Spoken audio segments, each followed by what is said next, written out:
Hello friends, Anett here again with a card making video this time.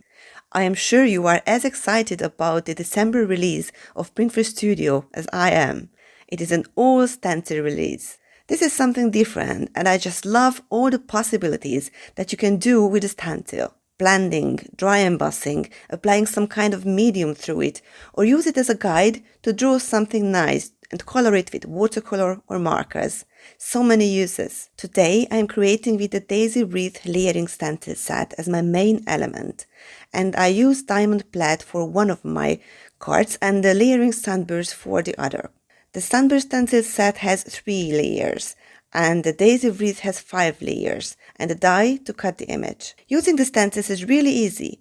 There are little notches, marks in the corners to align the paper to the stencil, one after the other. This is the exact size of a 4 1/4 and 5 1/2 card. There are also numbers in the stencils next to the corner marks.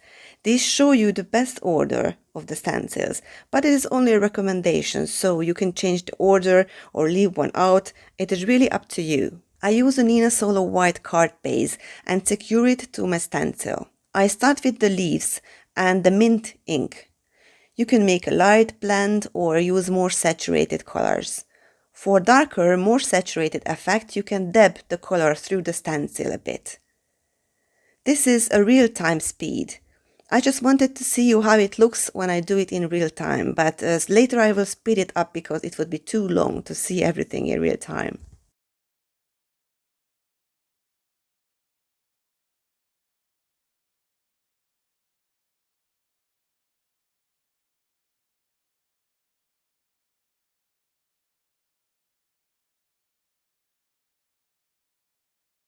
I decided to add some blue slumber to the mint with a small brush, so it gets some variation inside the leaves too. I applied the blue mainly on the bottoms of the leaves. I just love this two-tone effect, but it is beautiful without as well. This is again some real-time blending to see my process and the details.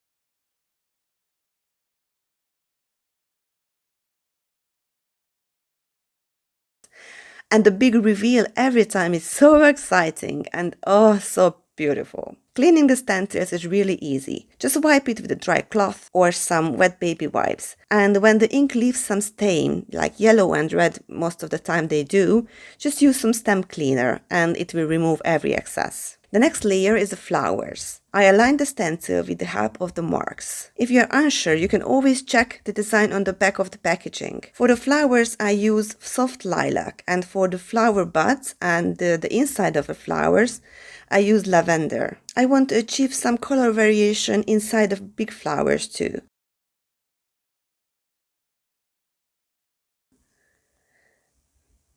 Wow, I love how it looks, so soft and pretty. Now for the next layer I want to apply some Versamark to emboss it with cold embossing powder. That is why I use my powder tool on it. I use a small blending brush to apply the embossing ink, but you can also use an embossing pan if you want.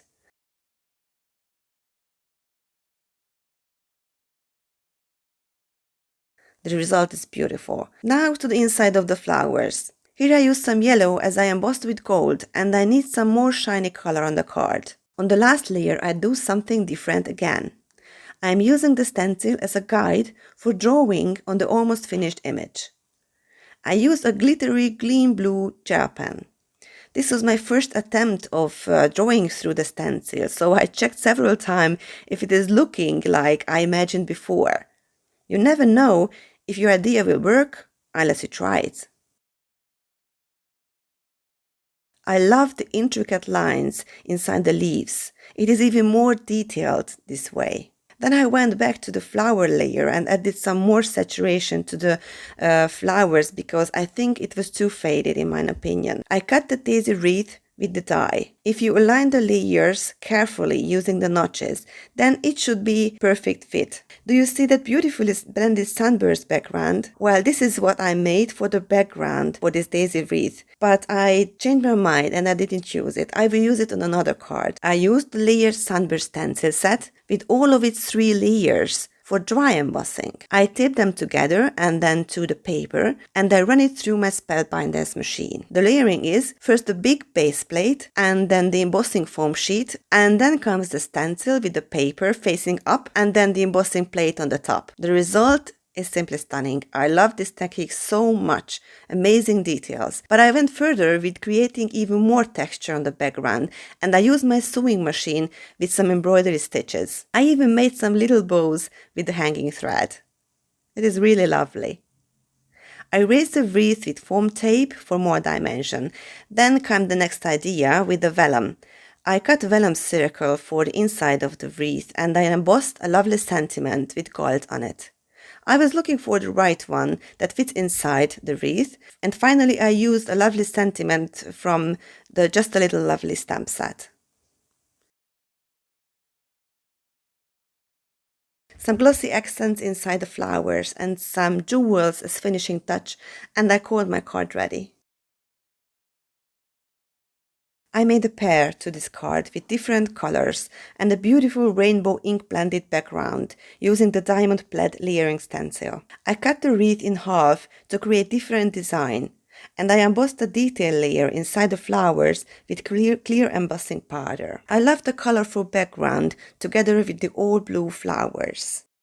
I really hope you enjoyed my video and tried this fun technique with all the layering stencils. All used supplies you can find under my video. Click on the bell button if you don't want to miss any of the next video tutorials. Thank you for your love and support. See you next time. Bye bye.